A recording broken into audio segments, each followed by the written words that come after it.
Hello and welcome to the morning sports briefing on the 18th of April 2020. Hi, I'm Paul and I'll be your host today on New Zealand Sports Radio. Remember, we will be here at 8 a.m. every single morning bringing you up to speed with all of the latest news. And today on the show we have one Kiwi still playing football. Warriors coach stands by his players. Canterbury the latest province to announce pay cuts, and no competitive sport at level 3. So let's get straight into it and hand you over to Steve from the Deep South, who'll take us to our football update. Yes, good morning everyone. Get your sports stocks on and get ready to start your day the best way you can with the football news. Today we have the results from round 5 in Belarus. We've got more esports competitions going on, but first, yes, there is one Kiwi still living the football dream around the globe. Matthew Garbett is his name, and he's just turned 18 years old, and he plies his trade in the lands of Sweden.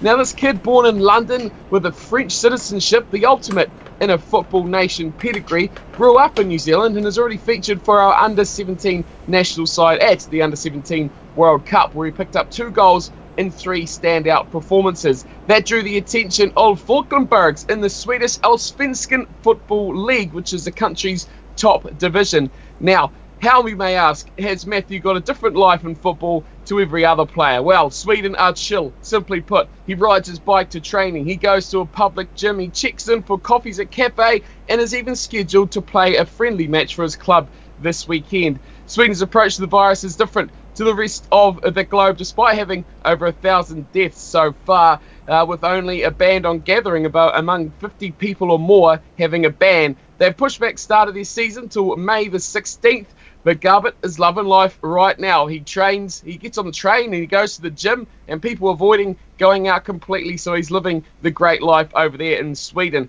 He says Swedish people are quite disciplined at how they go about their life, and he is enjoying being able to still play his football. So if you're wanting some more football action, we've got later on Belarus, of course, but now it looks like Sweden may be another nation looking to get underway. If you can't get enough esports though in the meantime to fill your boots during the lockdown, well, you're in luck, my football friend. Prepare yourself next week for the first ever Premier League, which will take place for the week. Each EPL side will be represented by a player from the club to take part in a knockout tournament on, of course, FIFA 20.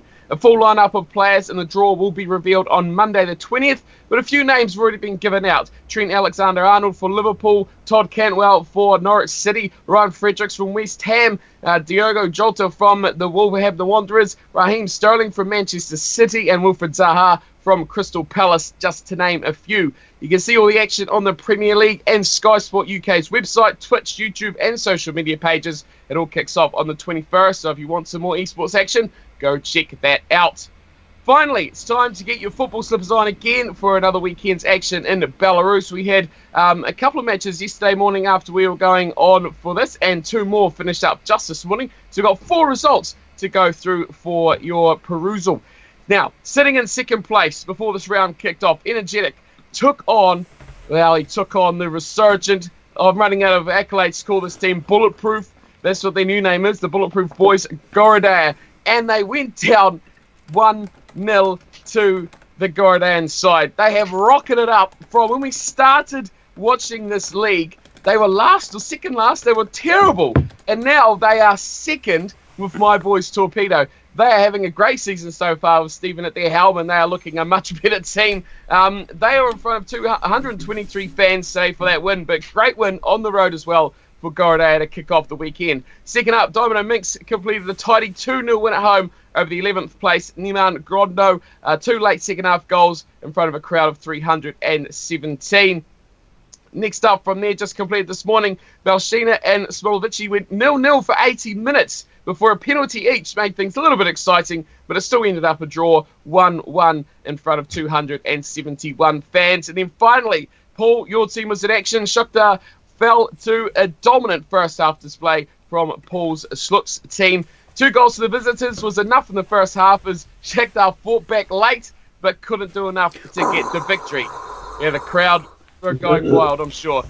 Tomorrow we've got a pile of games taking place. Usloch take on Slavia. Royal Brest go up against Minsk. Berdovisk will host Ashwin's Dynamo Brest.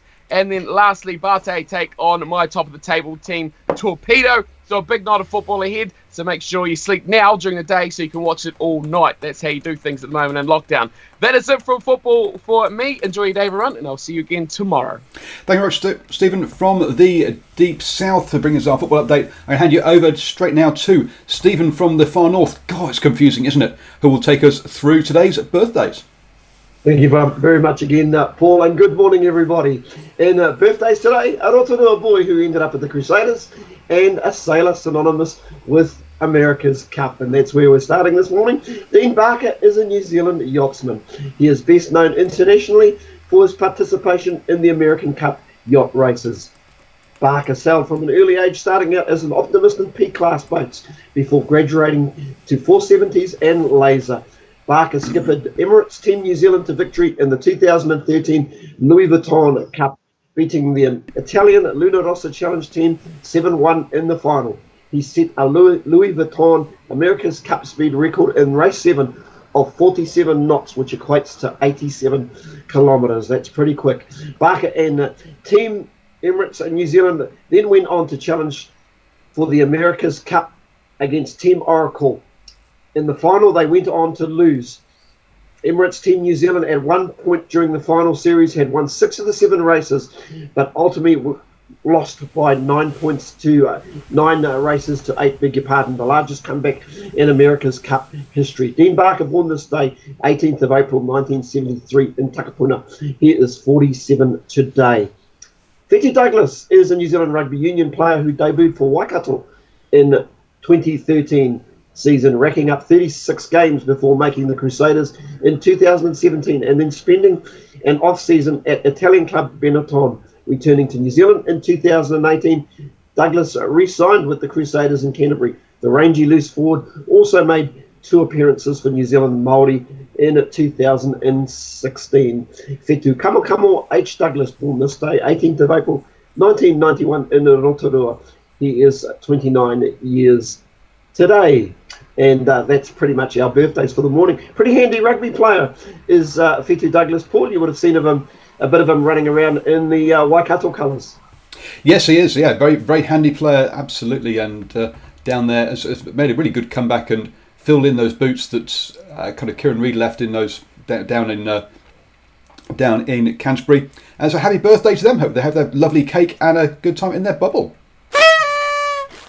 Moving on to rugby news, and we'll stick with Canterbury. Canterbury are the latest province to announce that they have made pay cuts. They won't say, though, as to how much or how long they are, but Tony Smale, the CEO, has announced that he has taken a higher cut than general staff. Part of coming back into one of the points he makes in his interview is that when he comes back into getting rugby going again, that they have to agree to work with the traditional winter and summer seasons to allow all sports to come back, community sports to come back in, because there's a lot of shared grounds. And we heard that from Cameron Bell. We interviewed him, the CEO of Northland, the other day. So go back and listen to that interview. It was really interesting. So clearly there's a lot of balance, a lot of work between the different sports that needs to happen, and it's looking like level 1 is actually where things really start to happen at a community level, he says. In other rugby news, Italy have come out unsurprisingly in support of Bill Beaumont for the chairmanship, and that's that their 3 votes will go to him. Look out for later, I will be producing a video looking at the breakdown of the votes and how I see them going between Beaumont and Pichot. So do look out for that video. That'll be over on our sister channel, DrivingMaul.com. I'm going to hand you back now to Stephen from the far north, who will take us through our Rugby League news. Wow, thank you again, Paul. Straight into it, and we're going to stay pretty much a local today. Warriors coach Stephen Kearney will not compel any member of his squad to relocate across the Tasman to play in a reconfigured NRL competition, nor will he hold any prejudice against a player that decides not to make the trip. There are still numerous pieces of the jigsaw to work out, and doubt over when or if the competition will start, though the NRL has undertaken to provide answers for the Warriors, who have the most pressing concerns of any of the 16 clubs ahead of the mooted start on May 28. But ultimately, no matter what the scenario and the options the NRL come up with, many of the Warriors players will have to wrestle with one overriding question.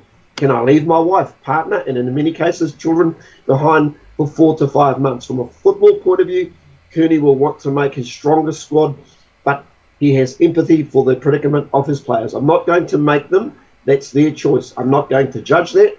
Kearney told the Herald, no way in the world. That's the reality of the situation. Look at what entails right now. If they left next week and something happens to the individuals' families, if they come back, I don't think there's going to be an exemption to what happens when you come back. There's a lot of stuff and answers that we need at this point of time. And jumping right on the back of that, the Sports and Recreation Minister, Grant Robertson, has also cast a doubtful eye on the plan to have the Warriors based in Australia for the revamped NRL season starting on May 28, terming it ambitious. The Sydney Morning Herald reported on Friday that the NRL was working with the Australian government to have the Warriors arrive in Australia on May 3rd and the other 15 clubs start training the next day, as it insists its season resumption date is quite achievable. Robertson weighed in on the date. Look, sounds like a very ambitious plan to date to me to start the competition up and running, and no doubt there is a lot of work to do on both sides of the Tasman. Clearly, both lots are pretty much operating in and around strict quarantine arrangements at the moment, and therefore that provides some real limitations on the ability of people to travel and spend time in a given situation. I did hear yesterday that other NRL clubs had said they wanted to make sure the Warriors had the opportunity to undertake pre-season training once they go to Australia. If that is where they go to, so you should think about what that, in terms of lifelines, it's pretty ambitious, according to Robinson, and that's pretty much league news. Not a lot happening. I checked out the NRL sites, and much of the news coming out of Sydney, especially, is much of a muchness, Paul. Hopefully you've got something more interesting for us. Oh, there's plenty of interesting news in the general sports area, but as you say, amongst the major sports, there's a lot of basically we don't know what's going to happen, and we want to do this, we want to do that, going backwards and forwards. So yeah, it's interesting whether they're going to happen. So yesterday, the New Zealand government came out and gave guidelines around what level 3 will look like if and when we go down to level 3. From a sporting point of view, competitive sports will not be able to take place under level 3, but people will be able to, as the guidelines say, participate in activities within their bubbles and when equipment is not shared. So surfing, fishing offshore or wharf, day tramping will be permitted, as will some mountain biking on safer trails as well. Golf is one sport that is waiting to get clarification, because obviously there is a sport that's non-contact. You can keep the appropriate distancing and you use your own golf clubs. So maybe there will be some enablement of the opening up of golf clubs over at level 3 as well, but not competitive golf at level 3 at the moment is how it is looking. All sports are reaching out to the government and working with the government to find out exactly how it impacts them, because motorised sport is not allowed. So going out in a boat, for example, going out in a motorboat, for example, but where does that leave yachting and those sort of sports as well? So that's all a little bit up in the air and under discussion, getting clarified currently. One thing that we do know will happen to sports, though, is that they're going to be losing funding. And here I'm talking about the money that comes from gaming sources, because obviously under class 4 gaming has not been taking place, i.e. gaming machines in pubs and clubs, or the pokies as we obviously know them, and the projection, and that injects around about 150 million into New Zealand sports annually, and that is projected to drop by 50%. So $75 million getting removed from grassroots sports and non-grassroots sports as well. This is one of the sources of income that, again, Cameron Bell talked about during his interview with us, the Northland CEO, that had dried up. And yes, we are going to see that happening. One of the interesting things, though, is that the West Auckland Trust is also an alcohol trust for the gaming trust, so they still have some income and some money coming out. So not all trusts are going to be impacted equally. What those that have that are alcohol trusts will still be able to give out some of their, or have some funding to give out.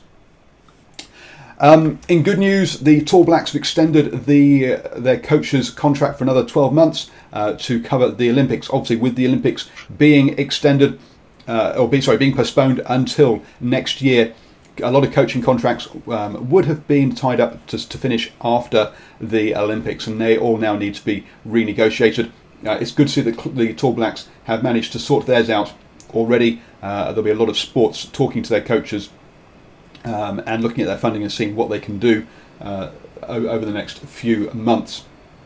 Yesterday, also, the postponed Piha Pro was cancelled. Now, don't worry, surf fans, this is a multi-year project, so the Piha Pro will be back next year, and they are looking at the same slot in the calendar.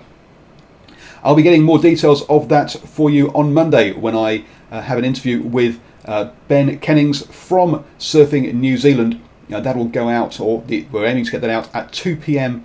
on Monday. So we'll be talking about all things surfing in New Zealand. That'll be part of our long talk series of shows, and will be about an hour-long chat about how he got into surfing, into the administration side, surfing in New Zealand, and then we'll also be talking about the Piha Pro and also the Olympics as well at the top end, because surfing was going to appear in the Olympics for the first time this year.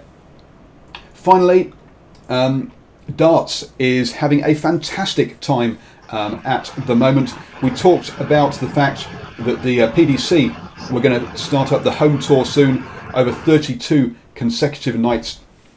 But what we didn't know at the time, or what I wasn't aware at the time, was that the Modus Icons of Darts has been going for 2 weeks already. You might remember Fallon Sherlock from last year, the 25-year-old, as she was the first woman to beat a man at the PDC World Championships. She is about to make her debut on the Modus Icons of Darts, and she says, that technology has been the thing that has held her back in trying to get to the right technology so she can take part. Also, Peter Wright also was talking about the taking part in that home tour, in that home tournament, because he says that a lot of there's a lot of talk of players being better in practice than they are on stage, with all the pressure that the crowd and the razzmatazz brings. So maybe we'll be getting some upsets in that PDC home tour, as players will play better in the comfort of their own home settings. But as he says, a lot of players are more stressed about getting the technology right than they are about the actual playing of darts itself. That Modus darts tournament, League of Darts, is live for 9 hours a day. So if you want your darts fixed, there is more than enough for you to enjoy from your couch. So look up the Modus League of Darts, which are free to watch and can be found on Modus's website. That is your sports news from today. We will be back at 8 a.m. every day. Thank you very much to Stephen from the Deep South and Stephen from the Far North, who have brought us our updates today. Also, don't forget to like the channel and also like the page and subscribe to the podcast. As from tomorrow, we're going to be trying some new technology out that will allow us to simulcast across Facebook, YouTube, and Twitter. So look out for that if you prefer using YouTube or Twitter. We will be going live on those platforms tomorrow morning at 8 a.m. Yes, the not only is the content expanding on New Zealand Sport Radio, but we are also expanding our tech as well.